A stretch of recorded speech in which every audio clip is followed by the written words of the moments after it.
Very, very good morning to all. In chapter 3rd, motion about a fixed axis, we discuss this derivation also. Moment of effective force about a fixed axis of rotation. सभी को derivation clear हो गया होगा complete.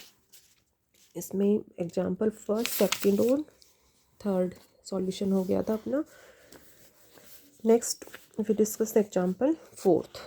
In example fourth, two unequal masses m1 and m2 rest on two rough planes inclined at angle alpha and beta to the horizon. Two unequal masses दिए हुए हैं. Suppose m1 is greater than m2. Equal mass नहीं है तो suppose m1 is greater than m2. ये किसी भी rough इन plane पर हॉरिजेंटल के साथ क्या एंगल बना रहे हैं, अल्फा और बीटा. ठीक है, तो सबसे फर्स्ट तो देखो इसको डायग्राम में कैसे लोगे. देखो कोई भी तो प्लेन ले लिया. ठीक है, ये m1 मास का कोई भी थिंग है और ये m2 मास का कोई भी थिंग हो गया. ठीक है, तो m1 मास है तो ये m1 जी और इसका ग्रेविटेशनल फोर्स इस डायरेक्शन में ये हो गया m2 जी. इन प्लेन्स के और इस प्लेन का हॉरिजेंटल के साथ एंगल क्या दे रखा है, अल्फा और बीटा. तो सपोज ये एंगल अल्फा और ये एंगल बीटा. ठीक है, m1 मास है तो ये ग्रेविटेशनल फोर्स m1 जी हो गया, ये m2 जी हो गया. इसका इस प्लेन का हॉरिजेंटल के साथ एंगल अल्फा और इसका एंगल बीटा. ठीक है, ये हॉरिजेंटली हो गया, वर्टिकल इस तरह से होता है. ये अल्फा, ये 90 डिग्री. ठीक है, ये 90 डिग्री. तो ये वाले दोनों एंगल इजीली बता सकते हो सभी. 90 degree minus alpha, 90 degree minus alpha, और ये भी हो जाएगा 90 डिग्री माइनस अल्फा. अब ये m1g ग्रेविटेशनल फोर्स है. ठीक है, इसका इस डायरेक्शन में कंपोनेंट और इसका इसके परपेंडिकुलर डायरेक्शन में कंपोनेंट ले सकते हो. अब ये डायरेक्शन है, ये डायरेक्शन, तो ये इसी को रिप्रेजेंट कर रही है, मीन्स इसी डायरेक्शन में. तो m1g का इस डायरेक्शन में कंपोनेंट क्या हो जाएगा, m1g कोस 90 डिग्री माइनस अल्फा. ठीक है, तो मीन्स m1g ये इस डायरेक्शन में कंपोनेंट हो जाएगा m1g साइन अल्फा. अब ये m1g साइन अल्फा इस डायरेक्शन में कंपोनेंट आ गया तो इस डायरेक्शन में m1g कोस अल्फा होगा. और वैसे भी बता सकते हो, जैसे ये जो एंगल है ये 90 डिग्री है. ठीक है, ये पूरा 90 डिग्री. तो ये 90 डिग्री नहीं, सॉरी 90 डिग्री माइनस अल्फा. ठीक है, 90 डिग्री माइनस अल्फा. ये परपेंडिकुलर है इसके, ये और ये परपेंडिकुलर है दोनों. ठीक है, या इसके अकॉर्डिंग भी लो तो इसके भी परपेंडिकुलर है ये. तो ये 90 डिग्री माइनस अल्फा. तो ये पूरा ये जो एंगल है ये पूरा तो 90 डिग्री होगा. ये एंगल क्या हो जाएगा, अल्फा. तो ये जो एंगल होगा वो अल्फा होगा. इसी तरह से ये m2g हो गया, m2g और इसका इस डायरेक्शन में कंपोनेंट मीन्स या तो ये कहो या ये कहो. और इसके परपेंडिकुलर जो है वो ये डायरेक्शन है. तो ये 90 डिग्री माइनस अल्फा है तो m2g का इस डायरेक्शन में कंपोनेंट तो क्या हो जाएगा, m2g कोस 90 डिग्री माइनस ये अल्फा की जगह बीटा लेना क्योंकि ये एंगल बीटा है. तो m2g साइन बीटा. ठीक है, और ये पूरा ये एंगल तो 90 डिग्री माइनस बीटा, ये पूरा 90. तो 90 में से इसको सब्ट्रैक्ट कर दो तो ये एंगल क्या आ जाएगा, बीटा आ जाएगा. तो ये एंगल तो बीटा होगा और ये वाला जो एंगल है ये अल्फा होगा. तो m1g का इस डायरेक्शन में कंपोनेंट क्या हो जाएगा, m1g कोस अल्फा. और इस डायरेक्शन में कंपोनेंट इसका इस एंगल के अकॉर्डिंग m2g कोस बीटा. तो इस तरह से इसके कंपोनेंट्स ले लिए. अब ये इसमें भी सेम जो एग्जाम्पल था अपना, ये जो एग्जाम्पल था सेकंड, सेम इसी तरह से है. इसमें देखो ये दिया हुआ है कि fine string passes over a small pulley of mass m and radius a. इसका जो मास है वो m दिया हुआ है और रेडियस क्या दी हुई है, स्मॉल a दी हुई है. ये रेडियस स्मॉल a दी हुई है. Which is placed at the common vertex of at the plane. ये दोनों प्लेन के कॉमन वर्टेक्स से अटैच है. Show that the acceleration of either mass is this, ये प्रूव करना है। μ1 μ2 are the coefficient of friction. अब यहाँ पर कोफिशिएंट ऑफ फ्रिक्शन दिए हुए हैं, तो मीन्स फ्रिक्शन फोर्स दोनों में अप्लाई होगा, इन दोनों मासेज के लिए। अब वही है, जैसे m1 is greater than m2, ठीक है, तो इसको m1 मास जो है वो इसमें देखो गिवन भी है, m1 is the mass which moves downward, तो ये डाउनवर्ड डायरेक्शन में वर्क करेगा, तो ये डाउनवर्ड डायरेक्शन में वर्क करेगा, तो ये जो मास है ये कुछ ऊपर की ओर जाएगा। सपोज ये एक्स डिस्टेंस ऊपर चला जाता है और ये एक्स डिस्टेंस डाउनवर्ड डायरेक्शन में आ जाता है, जैसा सेम इस एग्जाम्पल में क्लियर किया था। और ये m1 मास नीचे की ओर आएगा, ये ऊपर की ओर, तो ये पुली जो है सपोज ये थीटा एंगल जो है वो रोटेट हो जाती है। सपोज ये एंगल थीटा, ठीक है, तो ये एंगल थीटा है, तो यहाँ से एक्स की वैल्यू फाइंड आउट कर सकते हो, x equal to A into theta, theta equal to x upon a, ठीक है। तो यहाँ से x double dot equal to a theta double dot, angle equal to, ये तो आर्क हो गई और ये रेडियस हो गया, चाप बटे त्रिज्या, तो ये एक्स फाइंड आउट कर लो, ये आर्क, ये आर्क, तो X equal to A into theta. अब वही μ1 और μ2 जो है वो फ्रिक्शन दिए हुए हैं, μ1 and μ2 are the coefficient of friction. अब कोफिशिएंट ऑफ फ्रिक्शन दिए हुए हैं, तो इससे क्लियर है कि फ्रिक्शन फोर्स जो है वो अप्लाई होगा इन पर, इन दोनों मासेस के लिए। फ्रिक्शन फोर्स होता है म्यू इंटू आर। अब जैसे ये डाउनवर्ड डायरेक्शन में m1 मास है इसका, ये डाउनवर्ड डायरेक्शन में वर्क कर रहा है, तो फ्रिक्शन फोर्स जो है वो इसके अपोजिट डायरेक्शन में लगेगा यहाँ, तो ये μ1 इंटू r1। और ये ऊपर की ओर जा रहा है, तो इसके लिए जो फ्रिक्शन फोर्स होगा वो μ2 इंटू r2, ये हो गया।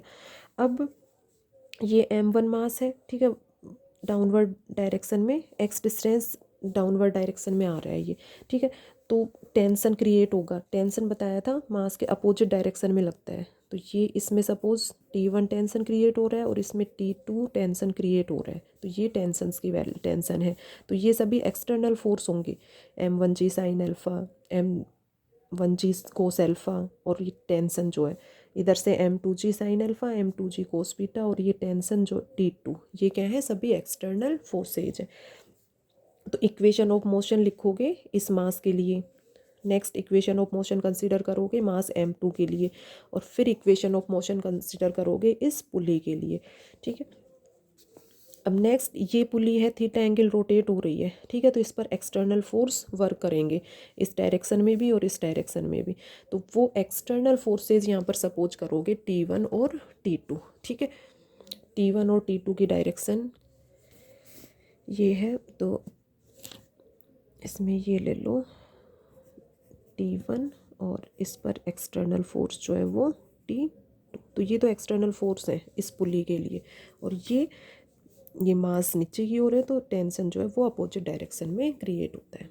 और भी और देखो इसको अच्छे से डायग्राम को इस तरह से बनाओगे, ये पुली है, ठीक है, तो ये तो एक्सटर्नल फोर्स हो गए इस पर, ये मास हो गया, ये हो गया, और ये जो नॉर्मल रिएक्शन है वो इसके परपेंडिकुलर डायरेक्शन में या इसके अपोजिट डायरेक्शन में वर्क करेगा। कंपोनेंट लेना बता ही दिया, और ये फ्रिक्शन फोर्स हो गया μ1 r1 और μ2 r2, फ्रिक्शन फोर्स है ये, तो ये तो डाउनवर्ड डायरेक्शन में है तो इसके अपोजिट हो गया, ये ऊपर जा रहा है तो ये नीचे की ओर हो गया, तो इस तरह से इनको लेना है। अब इक्वेशन ऑफ मोशन लिखो, फर्स्ट इसके लिए मास m1 के लिए, फिर इसके लिए लिखोगे और फिर इसके लिए लिखोगे, और फिर इससे एक्सेलरेशन फाइंड आउट करोगे इस फॉर्म में। Effective force equal to external force.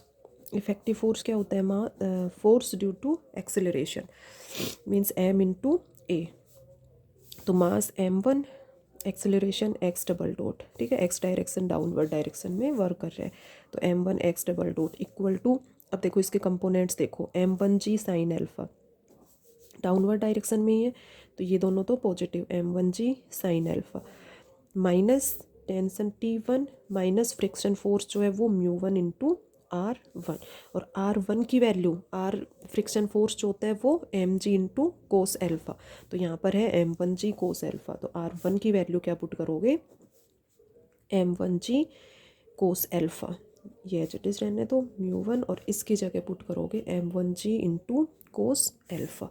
तो ये अपना इक्वेशन ऑफ मोशन x ये हो गया। Equation of motion for mass m2 due to acceleration m2 x double dot. तो ये तो हो गया force due to acceleration or effective force equal to external forces. देखो m2, अब देखो ये ऊपर की ओर जा रही है, ठीक है, ये ऊपर की ओर जा रही है, तो एक्स डिस्टेंस ऊपर की ओर मूव कर रहा है, टेंशन जो है वो भी ऊपर की ओर ही है। तो इसको यदि पॉजिटिव ले रहे हो T2, तो m2g साइन बीटा, ये डायरेक्शन अपोजिट हो जाएगी माइनस, और इसकी डायरेक्शन नीचे की ओर है, और ये μ2r2 जो है वो भी ये ऊपर की ओर एक्स डिस्टेंस मूव कर रही है, तो फ्रिक्शन फोर्स अपोजिट डायरेक्शन में लगेगा, जो कि डायरेक्शन ये है। तो इन दोनों की डायरेक्शन नेगेटिव हो जाएगी, और T2 जो है वो पॉजिटिव लोगे, क्योंकि ये एक्स डायरेक्शन ऊपर की ओर मूव कर रहा है। तो ये चीज़ें प्रैक्टिस करोगे 2-3 बार तो क्लियर हो जाएगा। तो मेन इसमें यही है कि ये downward x direction downward direction में आ रहा है, तो ये तो पॉजिटिव हो जाएगा, और ये दोनों जो है इनकी डायरेक्शन इन जो है वो नेगेटिव लोगे, और ये एक्स डिस्टेंस ऊपर मूव करेगी, तो ये पुली जो है वो थीटा एंगल रोटेट हो रही है। अब ये ऊपर की ओर है तो T2 को पॉजिटिव ले लो, ठीक है, और ये दोनों जो हैं वो नेगेटिव हो जाएंगे। इस तरह से इक्वेशन ऑफ मोशन कंसिडर करोगे। पुली के लिए भी इक्वेशन ऑफ मोशन इजीली बता सकते हो। इसका मास स्मॉल m दिया हुआ है, ठीक है, तो स्मॉल m के स्क्वायर थीटा डबल डॉट। अब इसमें एंगल थीटा एंगल से रोटेट हो रही है, तो ये तो इफेक्टिव फोर्स हो गया। और एक्सटर्नल फोर्स इसके लिए क्या क्या होगा, ये एक्सटर्नल फोर्स है इसके लिए T1 और T2, ठीक है। तो T1 इंटू ए माइनस T2 ए, एक की डायरेक्शन पॉजिटिव लोगे तो सेकंड अपोजिट आएगा। जैसे ये ए डिस्टेंस है, ठीक है, तो ये वाली जो डिस्टेंस होगी वो माइनस में होगी, ठीक है। तो T1 इंटू ए माइनस T2 इंटू ए से मल्टीप्लाई क्यों किया है, क्योंकि यहाँ पर ये मूवमेंट ऑफ एक्सटर्नल फोर्स, तो इसमें जो भी एक्सटर्नल फोर्स है T1 और T2, उसका मूवमेंट मीन्स फिक्स्ड पॉइंट से डिस्टेंस से मल्टीप्लाई करोगे, ठीक है, और ये मूवमेंट ऑफ इफेक्टिव फोर्स है। तो इसके लिए तो movement of effective force equal to movement of external force से इक्वेशन ऑफ मोशन लिखोगे, और यहाँ पर simple effective force equal to external force. Same example third की तरह ही है, वो क्लियर है, देन ये इसमें इजीली क्लियर हो जाएगा। अब इसको सॉल्व कर लो, इन तीनों इक्वेशंस को ऐड कर दो। इन तीनों इक्वेशंस को ऐड करोगे, then m1 x double dot plus m2 x double dot plus m के square x double dot upon a square, और राइट हैंड साइड को ऐड करोगे तो ये टर्म फाइंड आउट हो जाएगा, ठीक है। आप सॉल्यूशन और इससे फिर एक्स डबल डॉट की वैल्यू फाइंड आउट कर लो, तो ये तो डिवाइड हो जाएगा, और ये इस टर्म के सॉल्यूशन से अपना ये क्वेश्चन जो है प्रूव हो जाएगा। तो इसमें mainly equation of motion consider करना है, तो उसके लिए थोड़ा सा डायग्राम को अच्छे से क्लियर करो। डायग्राम क्लियर है, देन इजीली सॉल्व कर लोगे इसको।